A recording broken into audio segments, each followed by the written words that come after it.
If you're wondering what to expect from our next speaker, you should know that this is the fourth time he has come to this conference.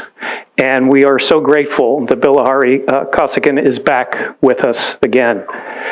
Fewer public officials, current or former, are as shrewd observers of foreign affairs than Secretary Kausikan. The former permanent secretary for Singapore's Ministry of Foreign Affairs. In nearly 4 decades at the ministry, he served both here and abroad, including as ambassador to the Russian Federation and permanent representative to the United Nations in New York. His informed and no-holds-barred commentary is instructive and refreshing. And it's also why we like to reserve the last word for him. So please welcome Secretary Kausikan. All yours. Anyway, I thought I'd do something a little different this time. Instead of talking about particular issues, and I'll talk a bit about Iran and I'll talk a bit about US-China relations, 2 subjects you can hardly avoid these days. But I thought I'll put them in a broader frame because since I last came here, I have been getting more and more concerned about how news is presented, how people, whether you are in the public sector or in the private sector, whether you are a government official or work in a corporate, or you are a journalist or an academic, I see certain confusions in the analysis of geopolitics, which I think is beginning to concern me. So let me try to frame what I have to say on particular issues in this broader frame about how to look at geopolitics in general. Right? As usual, I'm not going to talk too long. I hope this will be a dialogue rather than a monologue. But I need to say a few things in the beginning. Our means Singapore. Singapore's first, and in my opinion at least, the greatest Foreign Minister, Mr. S. Rajaratnam, often made a distinction between the foreign policy of words and the foreign policy of deeds. He said every country needs 2 foreign policies. Every country has 2 foreign policies and needs 2 foreign policies. A foreign policy of words, or what he sometimes called a foreign policy of theology, in which we all stand for high ideals, and a foreign policy of practical diplomacy, which is what we need to do to survive in a jungle world. And this is still very largely a jungle world. He said we need both, but to confuse them is suicidal. I'll give you an example in a while about the confusion, right?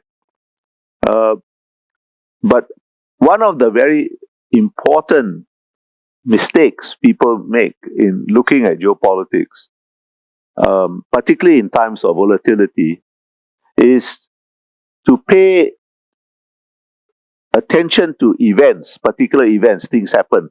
And of course you must, it's not that you can ignore them, but you pay too much attention to events and not enough attention to the processes out of which all events arise. Very seldom things come out of nothing. And that leads to a loss of perspective. And that loss of perspective actually adds to the volatility we are all experiencing. Because if you have no perspective, the odds are you're either going to overreact or underreact to events, and then you will have to correct your overreactions or your underreaction, and then correct your corrections, and that cycle of responses adds to the volatility. Now, perspective cannot erase volatility, but it could possibly limit the range of oscillations and therefore the volatility. And that's why it's important. Loss of perspective can be one of the more common loss of perspective is to look at things in a binary way. Right? particularly when you are dealing with wars or dealing with great power competitions. The temptation is always to ask who won or who lost at any particular point of time. And that's not an invalid way of looking at things, but it's a rather simplistic way of looking at things. Because most things, as I said, are processes. And to my mind, it is very seldom it makes much sense to ask at any point of a process who won or who lost, because the next point, your conclusion may be reversed. In any case, the choices for countries are very seldom only binary. Sometimes they are, but very seldom. And I'll come back to that. Right? But I promise to give you an example of a confusion of theology and practical diplomacy. Uh, Earlier this year, on the 20th of January, to be precise, Prime Minister Mark Carney of Canada, speaking at Davos, made a speech that was highly acclaimed. He His point was that the international order had ruptured. That's his word. Sounds like they got a hernia. But it had ruptured, and therefore middle powers who shared similar values should get together to uphold international order. That's the gist of his argument. And I happened to be in Zurich. I didn't go to Davos. So I happened to be in Zurich, and I was listening to you on live feed. And it was certainly an extremely well delivered speech. You know, he spoke very passionately, as if he was an Old Testament prophet, revealing, conveying some revelation vouchsafed to him by God. But I thought the content was rather banal. In any case, his argument had a very fundamental internal contradiction. It was banal because, although he did not seem to have noticed, many countries, particularly in Asia, had been doing exactly what he advocated for many years without the melodrama of evoking a world crumbling around his ears. Right? And there was a fundamental internal contradiction because it was patently obvious to everybody, I think, except maybe to him, that middle powers in any combination could not either deter Russia or balance China without at least the US minimally at its back. It's just not possible for them to do that. And so the internal contradiction was this.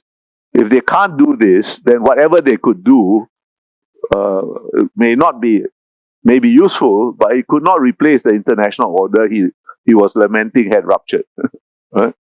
If it was true that the US was no longer willing to uphold it. But I think the fundamental mistake he made was to confuse theology with practical diplomacy. This very idea of international order is frankly borders on theological, in my mind. It's not that it doesn't exist, but it is an extremely subjective thing. His mistake was to assume that his idea of international order would necessarily be shared by everybody, as if it was like the law of gravity. You know, you don't have a choice about whether you want to believe in the law of gravity or not. But you do have a choice about whether you want to believe in international order, and if so, what kind of international order you choose to believe in. And the kind of American-led liberal international order whose passing he was lamenting was never accepted, even at its height, by every country in the world. In fact, I would say a rough estimate, half of the world did not accept it, or accepted it only in part. And in fact, even those who accepted it often had different interpretations of what it meant. Right? When we talk about rules-based order, it's not that we are talking about something that doesn't exist, but we are talking about something that is primarily theological. And theology is always subject to many interpretations. When we may use the same word, rules-based order, but which selection of rules do we choose to emphasize? What interpretation of those rules? This is never uniform. Right? My point is that this is one example of loss of perspective. I can give you some more if you want, but I don't want to take up too much time. So with this broad framework, that you need to see things as part of processes, if you're not going to overreact or underreact, you need to see things, particularly in a historical perspective, right? And you need to understand why countries do things. Countries do things for a variety of reasons, and their reasons are not necessarily your reasons, even though you may think they are aligned, right? Okay, with that broad, and one last point, I think, the kind of instability you are experiencing now is not new in the US, right? It's not new it's not new in the world, right? In fact, competition and therefore conflict, or at least the risk of conflict, these are inherent characteristics of international relations, and they are never absent, right? In some degree, this kind of harsh truth was masked for a very short period, and short and exceptional period of world history, maybe about 20 years or so at the end of the Cold War, when the Berlin Wall came down, and maximum 20 years, because it was a rather exceptional period, because Russia, post-Soviet Russia, had not yet regained internal coherence, and China was still hiding its light and biding its time, right? And the US and its allies in Europe in particular were still riding high, right? I think that era is past. It cannot be recreated. The kind of generous American policies that we associated with American foreign policy for 40 years after the end of the Cold War, those were artifacts of a particular period of world history that is not going to be recreated. I'll just give you one example: tariffs. I'm sure the previous speaker had talked about this and so on. Free trade, or trade, whether it should be free or fair, has always been a very controversial issue in the American body politic from the very beginning of the Republic. But for those 40 years after the end of the World War II, America adopted relatively generous policies, trade policies, not out of altruism, by the way, not even probably out of for economic advantage. It adopted them as a weapon in its global competition with the Soviet Union in order to bind countries to itself, right? Right now, the US faces no existential threat anywhere in the world. China is a formidable competitor in some fields, not in every field, because China has serious weaknesses too, but it's not an existential threat. Russia is certainly an existential threat to the Ukraine and some of the smaller European countries, but not to the United States. North Korea, well, it may be a threat, an existential threat to its immediate neighborhood, but to the United States, very doubtful. And perhaps the whole point of the war against Iran is to prevent it from becoming an existential threat. We can talk about that later, right? So I think bear in mind this framework, right?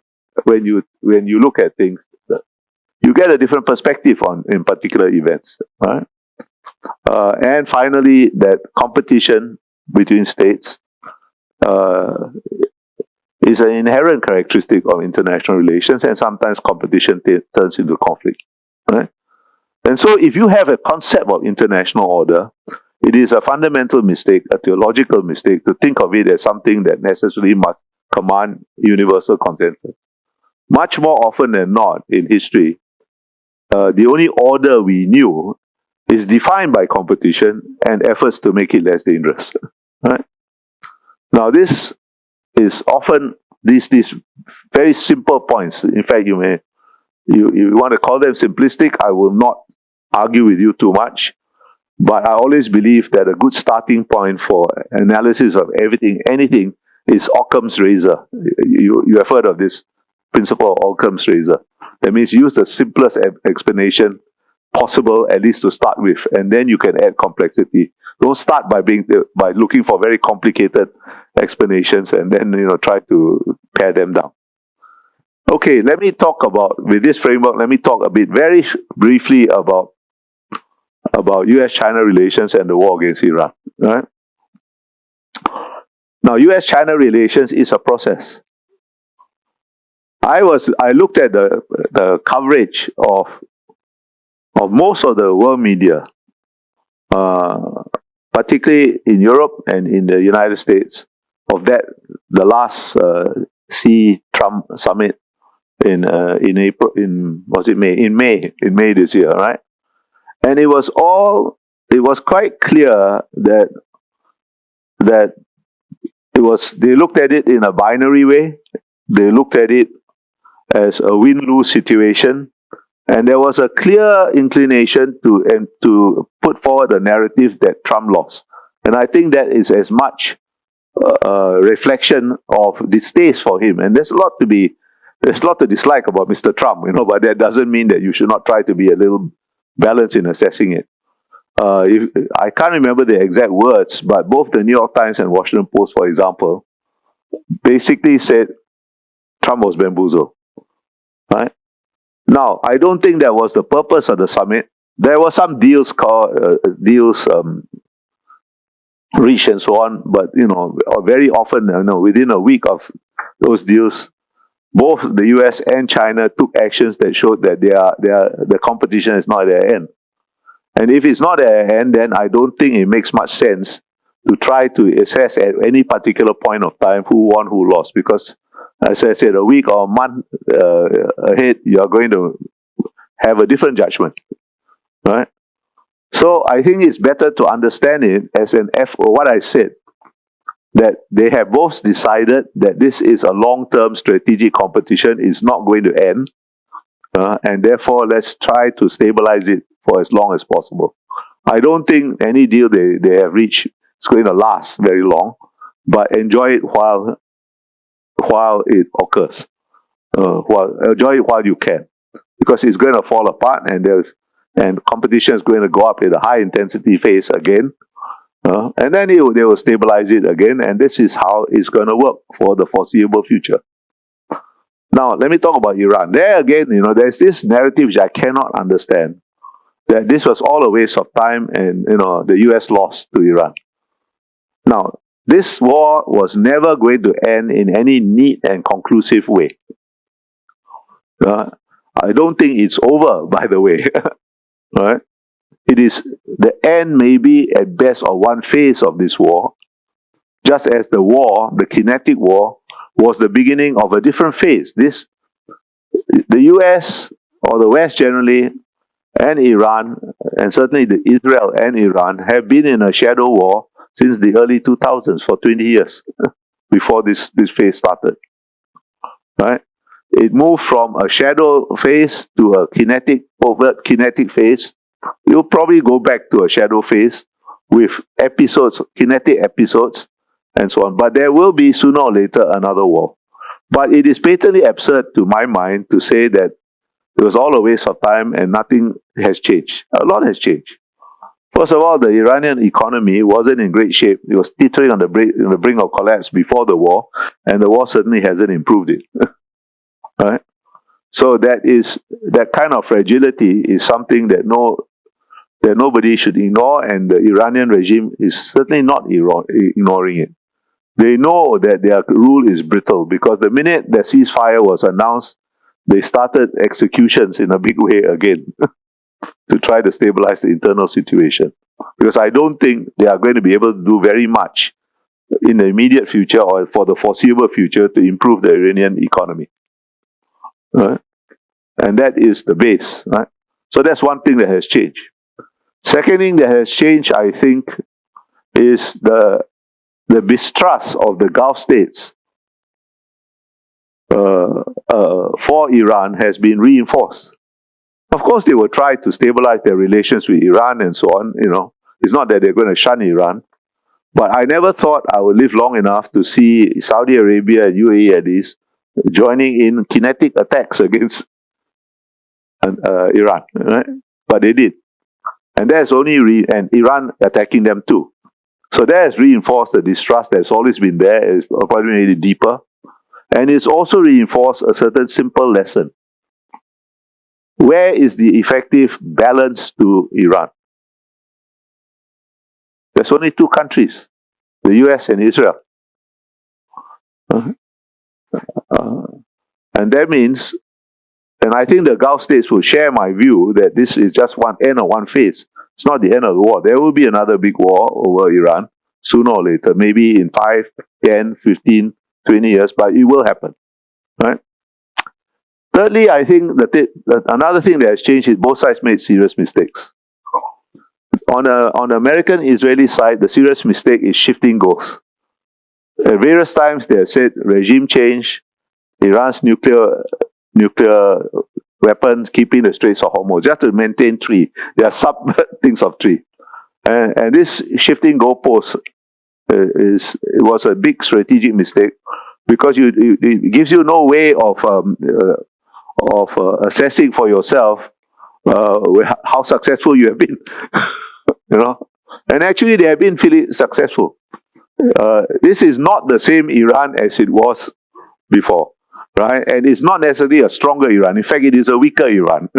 It survived because I think regime change was never a very sensible goal in the first place.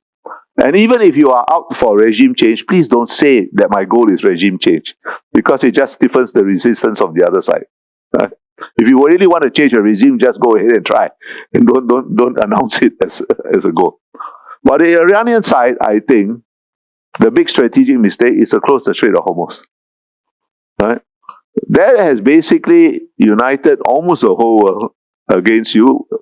Not that most countries can do anything useful about it, but it's also a card you can only play once in an effective way. Right? Because, I mean, I at least have been hearing for the last 30 years from various Gulf states that they have to build pipelines, new ports, and so on to bypass the Strait of Hormuz, but they have not done anything about it. Now they have to do something about it, because I think they know this animosity between them and Iran is not going away, and there will be another war. Another thing that has changed is Iran's nuclear program. Now, as I said, this war is never going to end in a neat and definitive way. And once a country has it in their head that I need nuclear weapons, you can only delay the realization of that ambition. You cannot erase that ambition. Why? Because the knowledge of how to enrich uranium and build a weapon cannot be erased. So if they have, any country if it has it in their head, it's not going to, you cannot lobotomize that bit of their brain and take it away. And there have been only two countries that had nuclear weapons and gave them up, which is South Africa and Ukraine. And Ukraine has been publicly remorseful about doing it. And I'll be very surprised. South Africa hasn't said anything, but I would be very surprised if South Africa hasn't kind of been with a little bit of remorse about whether or not this was the right thing to do to give them up. Sorry, there's a third one, which is Kazakhstan. I forgot. But Kazakhstan didn't have much choice in the matter. But I don't know whether they are remorseful or not. I would be very surprised if they are not a tad remorseful, because I do know they are rather worried about Russia. Right? So anyway, there will be another war. Diplomacy has clearly failed. Is one thing that we do know now is that Iran has been bamboozling the IAEA for decades, right? Because it's got quite a lot of highly enriched uranium. How did they get it? Not something you can do overnight, right? And secondly, so the only way to delay further is war. Now, this, I don't know, they have not yet even started talking about the nuclear issue, but they start talking about it from a different baseline as the JCPOA. I don't think the JCPOA is a good baseline in which to judge this thing, because the weakness of the JCPOA, which delayed enrichment for 15 years, right? But it left all the enrichment infrastructure intact. And in the Middle East, for all sides, one thing you can count on is everybody is going to cheat. Whatever agreement they have reached on whatever, they are going to cheat. Whether ceasefires, for example, in the Middle East are merely suggestions. as you can see, actually, in the last few months. Right? So, I think it is not the same Iran, it's not the same Middle East. I think Iran is still there, it's going to be a factor. I don't think regime change was a good idea, and there is always an assumption, particularly in the West, that regime change results in better regimes. There is no either empirical or logical reason to make that assumption. Why must regime change result in better regimes? It could well result in worse. And in a way, there has been regime change in Iran in the sense that the theocratic part of the regime has been severely weakened. We don't even know whether the supreme leader is alive. If he's alive, what condition he's in. Nobody has seen him for months. And so it's a new regime in which the Islamic Revolutionary Guard Corps is going to play a bigger role. It's a much more militarized regime, right? So is that a better regime? You know, we can argue about that, right? I don't think it's a better regime, right? But anyway, it's what you have. Okay. It's not the same Middle East. It's going to be a Middle East where the US and Israel have emerged as, on the military front, as the only possible balance to Iran. Iran's two main allies, Russia and China, have proven ineffectual in helping it either to deter an attack on them, or once an attack starts, to help them in any meaningful way. And I don't think that it's quite clear, for example, that China at least prioritized stabilizing its relationship with the US over doing anything useful to help what it calls a comprehensive strategic partner, which is Iran. Now, this has implications beyond the Middle East. And I'll just make one last point. Something very important happened in the middle of this war between the US and Iran in Southeast Asia. Do you all know what that is? What that thing was? What? Sorry? OPEC is a useless organization. No. No, that's not that. What is very important that happened in April, in the middle of the war, is that Indonesia, the world's largest Muslim country, which has been one of the main, who has suffered the fuel and fertilizer shortage the most, concluded a defense cooperation agreement with the US while he was fighting against another Middle East, another Muslim country. Okay, Shia, not Sunni, but still, you know. Right? Now that shows a certain kind of strategic pragmatism that Mr. Khani doesn't have. Because I think there is no country in this part of the world who believes that, yeah, middle powers should work more together. That's for sure. But you are not a replacement for the foundation of stability that a balance of power that you need in order for you to work effectively together. If the foundation is unstable, middle powers cannot work together in any effective way. Okay, I'll stop here and take your questions. You don't have to confine yourself to these two issues. Just let me know who you are and where you come from, and who you first and then you. Thank you for those insights. My name is Ludwig. I'm from the Philippines. And you work for your news organization? The Manila Times. Manila Times, okay. Yeah. This may come in somehow a political question, but I assure you... All questions are political. You know? Okay. But I assure you I will not write about it. No? My question will focus on the China's claim on the South China Sea. Yeah. We know that the Philippines and China have a spot on this issue. What are your thoughts on this particular issue? And if you were given the opportunity to advise the Philippine president, what advice would you give? Well, first of all, this is not a new issue, as you know. It's not an issue that's ever going to be resolved. And it's not an issue that can be the theology of this issue is international law and so on. The reality of this issue is you need to have a balance of power. Now, I don't think Philippines is ever going to be forced to give up its claim over, you know, there's been just another skirmish over Scarborough Shoal, right? But you need not do that because the Seventh Fleet is present. No, it's a stalemate, actually. Nobody is going to make the Chinese dig up the sand from those artificial islands and throw it back in the sea.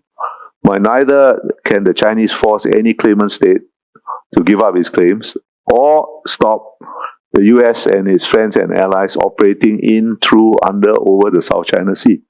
Now, that is not an ideal situation, but we live in a less than ideal world.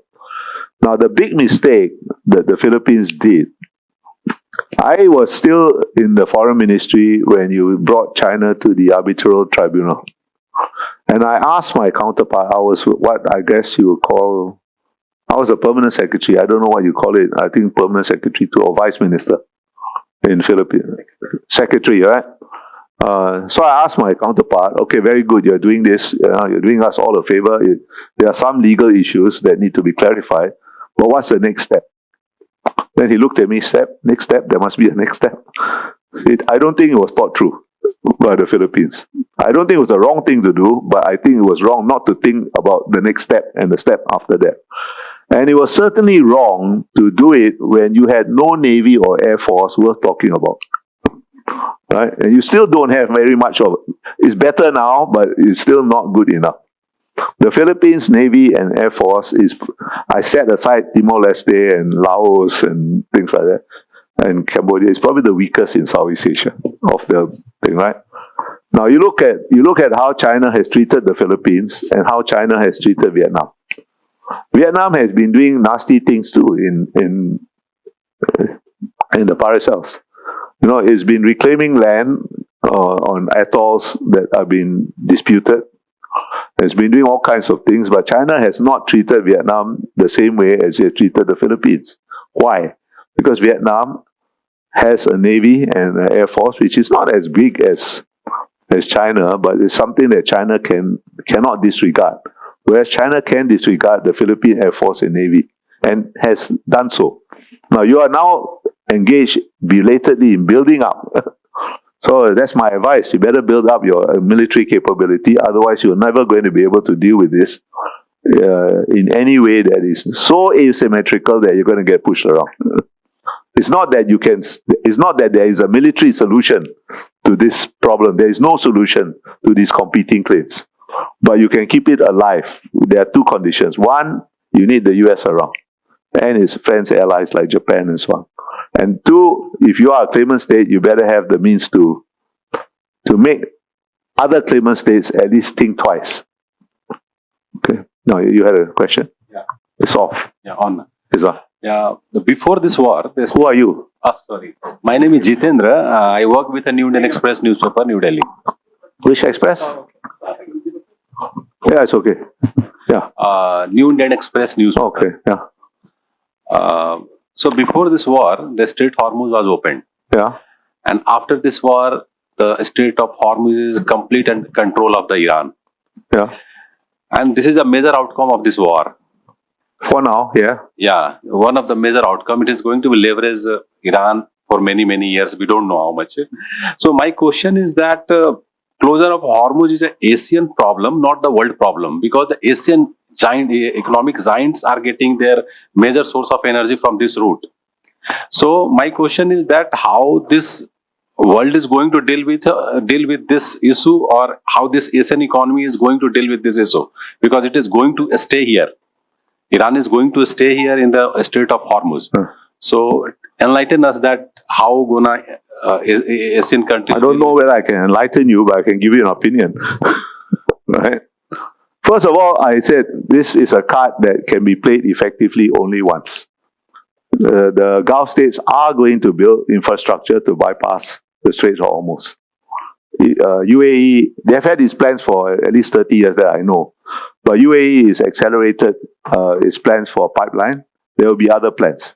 There will be new ports built. And it's always going, and the beneficiary of this, I think, is going to be Oman. Because if you look at the coast of the Arabian Peninsula, outside the Strait of Hormuz, half is Iran, half is Yemen. You got to be out of your mind to go and build infrastructure through Yemen. So they're going to do it through Oman. It will take time.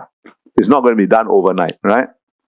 Secondly, if you look, India is a bit different, but Japan, South Korea, and China for that matter, they are diversifying their sources of oil. There is no dearth of oil in the world, by the way. Huh? It just happens to be somewhere else, and you got used to. We all got used to the easy option, which is from Hormuz. But there's no dearth of oil anywhere else, right? So I think that there's going to be diversification, right, of supply from the Middle East, right? That diversification has already begun in the case of Japan and South Korea. They are buying more US oil, for example, and they will continue to, I think.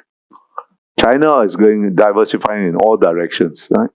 So there's another change. It's not going to be the same Iran. It's not going to be the same thing, the same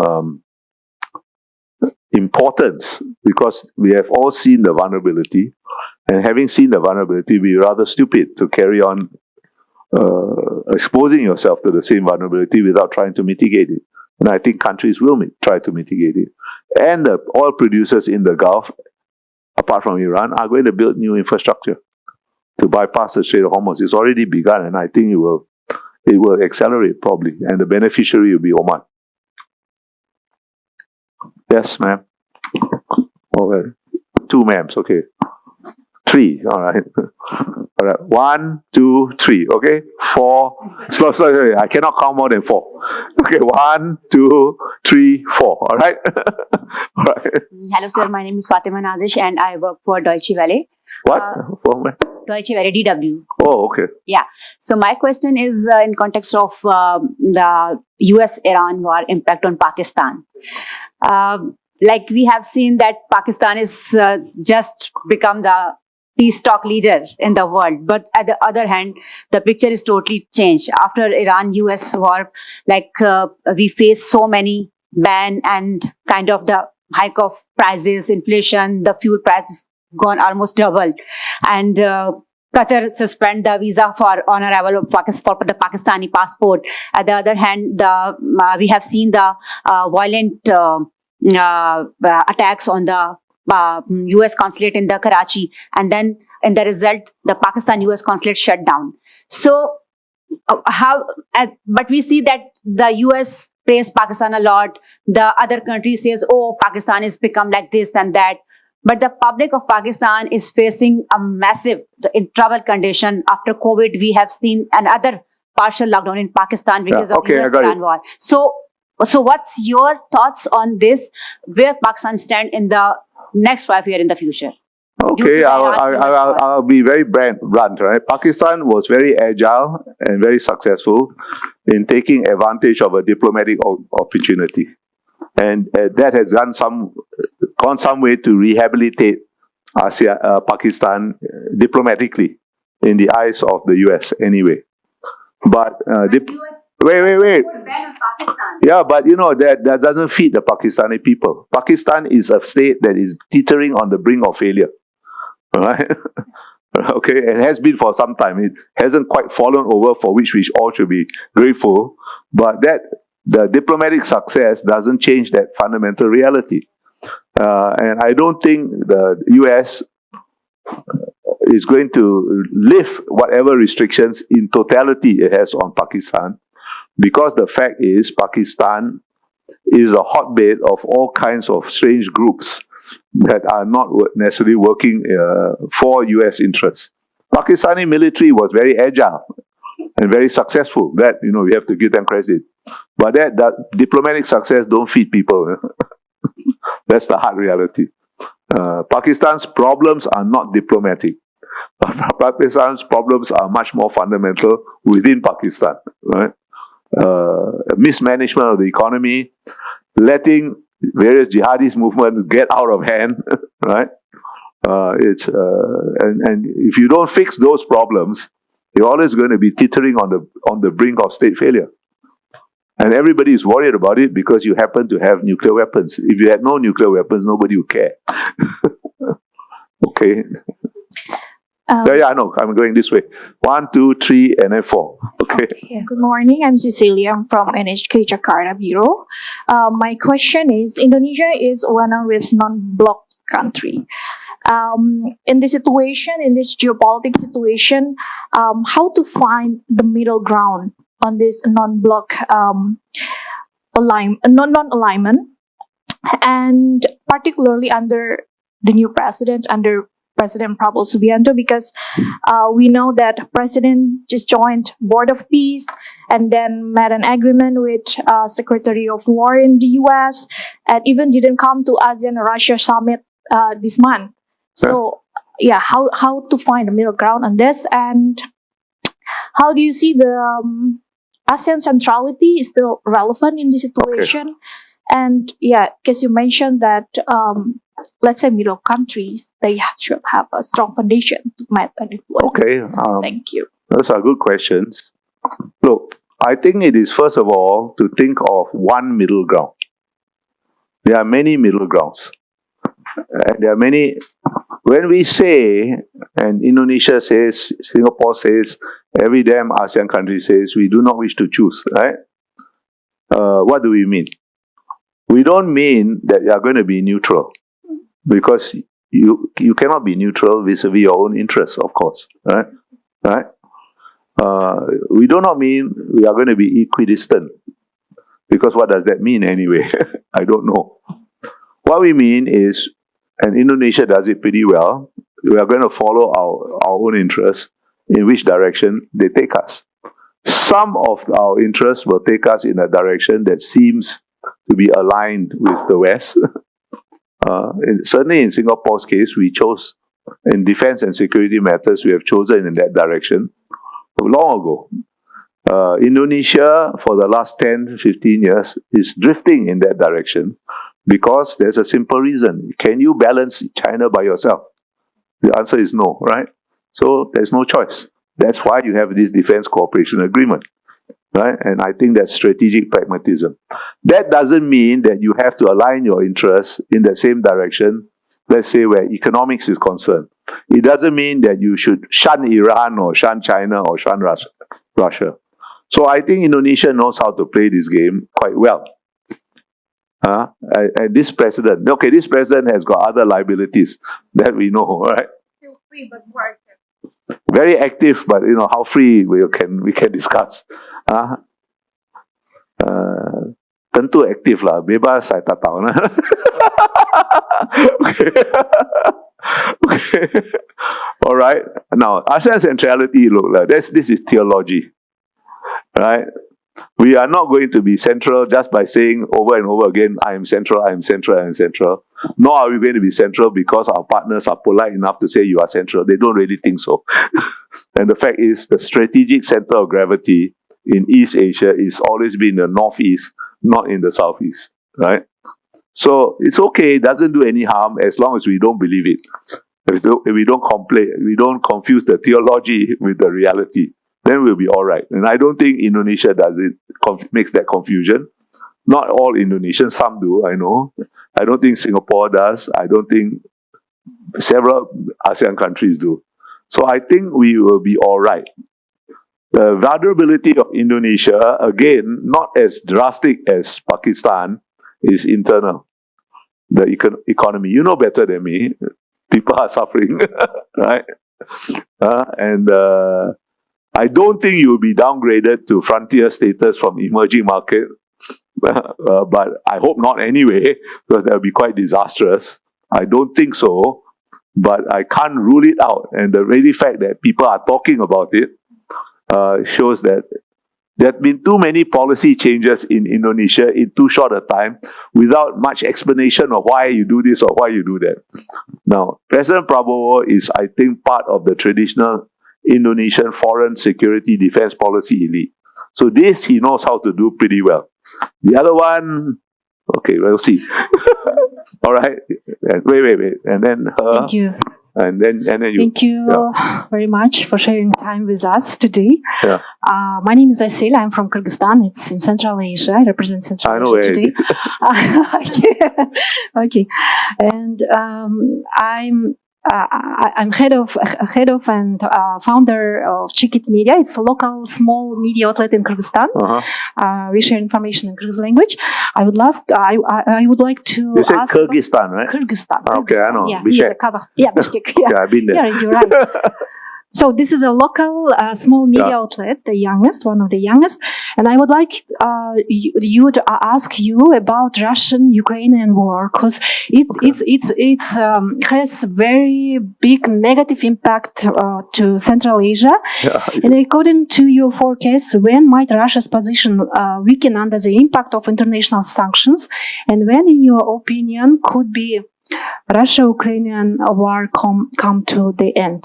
The simple answer to that is it won't. So, The best you can hope for is what you see now, which is a de facto stalemate. Right? There may be a ceasefire, but there will not be a definitive settlement. Because any definite settlement means that Ukraine will have to give up territory, and it may have to give up territory de facto, but it cannot give up territory de jure. Because, then whoever is Ukrainian president will be hung from the nearest lamppost by his own people. So the best you can hope for Ukraine is something like a Korean Peninsula situation. An armistice that can last quite some time, and a de facto divided country. That's the harsh reality. I know all the Central Asian countries are extremely worried, and if I were you, I would be too. Kazakhstan in particular is rather worried, right? But I don't see that the Ukrainians are never going to push the Russians out of Donbass or Crimea. Crimea is lost. They're not going to push them out of Donbass. But neither can Russia overrun Ukraine. So they are going to be there in this position, bleeding, both of them, for a very long time. Now, I never had looked at this war as one against good and evil. Ukrainians are not angels just because they are the victims. Being a victim does not automatically make you an angel, right? And I think the Ukrainians did make several mistakes too. I'll tell you a thing. I probably was the last Singapore diplomat. I was still in the service then, to go to Crimea when we were still part of Ukraine. This was in December 2013, right? And I went to the Maidan and had a look at the demonstrations before they started shooting. I'm not so mad. Once they shooting, I wouldn't go there, right? But they were not yet shooting. It's pretty celebratory, actually, the atmosphere. But I looked at it. I listened to somebody from the European Union promising milk and honey if Ukraine went that way.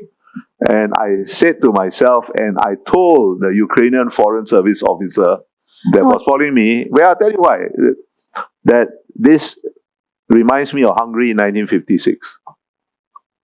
Because I did not think any Russian government would tolerate Ukraine being lost to the West. Right? Now, how does this thing? It's not going to end. Russia cannot give up. Mr. Putin cannot give up. He will be thrown out the window of the Kremlin if he gives up. And Zelensky or whoever takes over cannot give up because his own people will hang him from a lamppost if he tries to give up. Right? So that's the harsh reality. It will be a stalemate. The best you can hope for is a stop or a long pause to the fighting, and armistice, not a peace deal. An armistice and a divided country, de facto divided. Now, the rest of Central Asia will have to live with this. Right? I think Kyrgyzstan is right to be worried, but I think Kazakhstan is even more worried because they have a very large Russian population. I don't think our population of Russians are not so big. Huh? 7 million out of, what's your total population? You mean population of Kyrgyzstan? Yeah. 7 million. Total population, Total 7 population. Yeah, but Russian population is not so many, right? No. Kazakhstan has got huge Russian population and contiguous to Russia too. So they are much more worried, right? And they are right to be worried. But, you will have to play the balancing game, that's all. You have Russia, you have China, but you need third parties. You need to improve your relations with the West, not the EU, because the EU can hardly take care of itself. That will take care of anybody else, right? So it will have to be, to some degree, the US, maybe Japan, maybe South Korea, which has got interest there. But you are in a difficult position. I don't envy you, but, there is no solution to this. You can only manage it. Okay. Now, Thank you. yeah. Did you have a question or you asked already? I thought you had a question. Okay, all right. Yeah, go ahead. Thank you, sir, for your insightful conversation. My name is Umar. I'm also from Pakistan. I work for Dawn newspaper. The Dawn, all right, okay. Yeah. As you said that Pakistan problems are internal problems. They are fundamental. But don't you think Pakistan, it's all happening, Pakistan experiencing because of its location? As Pakistan has so many borders, it's Afghanistan, Iran, India, China, and because Don't of forget its India. You have a location, border with India too. because of its location, Pakistan is experiencing such challenges. And the other thing, what do you suggest? What are the solutions Pakistan can make a progress and get from the such problems? Okay, first of all, I don't think you can blame your location on everything. That's an excuse. All right. The fact is, Pakistan, from the very beginning of Pakistan, has been mismanaged terribly. Right? And I don't see any solution. The military is both part of the problem and what holds the country together. Your civilian politicians are a waste of time. All of them, regardless of party. Right? I tell you a story. Right? 1991, I was still in the service. Some Pakistanis hijacked a Singapore airliner. Do you remember? Do you know that? They were not very good hijackers because they allowed us to park the airliner in the precise spot that every airport prepares for hijack, so we can fix up things and have a look what's inside. Now, we never quite knew what was their demand, except that they wanted to talk to Benazir Bhutto, who was then out of power. She was in her estate in the scene. And it was my duty as in the team to try and get in touch with her, and with the help of the Pakistani High Commissioner, I got in touch with her. She was not in Islamabad, she was in Sindh, somewhere, family estate. Right? And it was in the middle of the night. It was around 3 or 4 o'clock in the morning. So finally, with the help of the Pakistani High Commissioner, this don't write, I got in touch with her, or at least her house. And first of all, once I got through to her house, I had to find somebody who spoke something other than Urdu, because none of us can speak Urdu in that team, right? Right? So finally got somebody who could speak English. I don't know who he was. He was some servant or some member of the household, right? So I explained to him carefully what's the situation. This is 4 or 5 hijackers.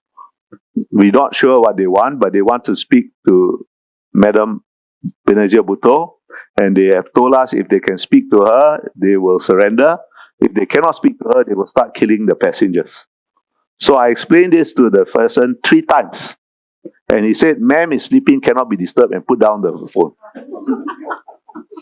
Then we stormed the plane, killed all the hijackers. So we still do not know, and we'll never know what they really wanted, because they're all dead. But none of our passengers were injured. Now, I tell you this story to show that this is a very feudalistic society you have in Pakistan. You know better than me. Not the entire society is feudalistic. Most of the society is feudalistic. Your elite is okay. Your civilian elite is okay. They are actually quite modern and so on, but they are ineffectual. They have no power. They have no guts. And I don't blame them, because somebody will cut off their head. But no one can now. No, unfortunately, But anything, according to my knowledge, everything is happening because of the Afghanistan. You can't blame everything on other people. Afghanistan and other countries are also behind, so happening. No, I agree. Your geographical location doesn't help, but it is not the root cause. And if you all countries that continue to blame some other country for their problems will never get out of the problem. It doesn't matter where you're located. Hello, Yeah. hi, I'm Amanda from the Wall Street Journal. I'm Singaporean. Yeah. I just have a question. Israel is not very happy with the US because they actually have a MOU with Iran now. Yeah.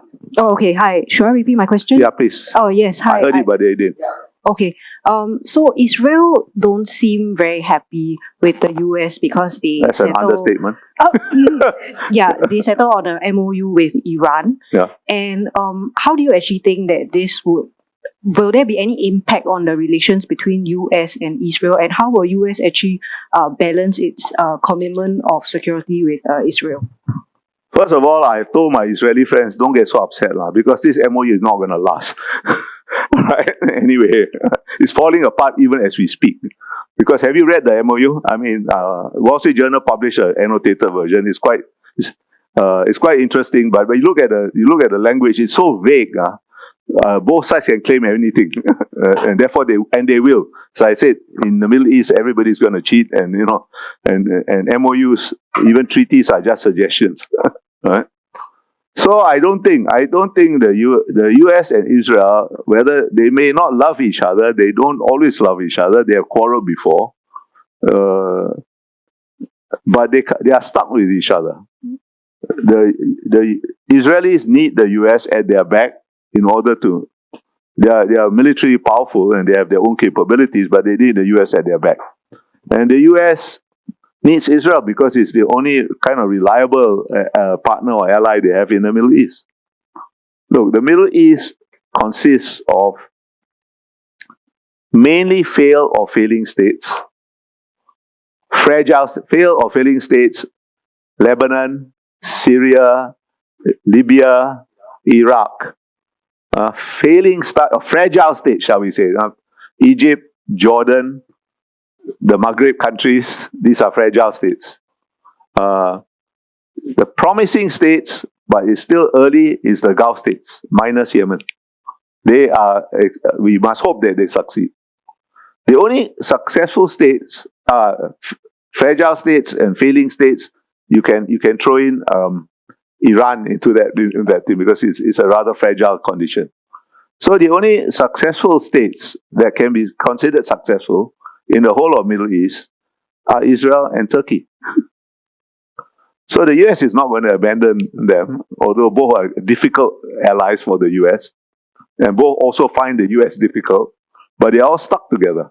So I don't think there's a lot of noise. The Israelis and the US don't have to love each other, they just have to have some common interest. Do you know that Israel in the 1967 war started the war by attacking a US naval vessel? Deliberately, and killing a few US soldiers. Of course, they say it was accident, sorry, didn't know and all that. But, we now know it was a deliberate act because they wanted to get it out of the way so that they could do what they needed to do. So there's no love lost in that relationship. Never has been. But they are stuck with each other anyway.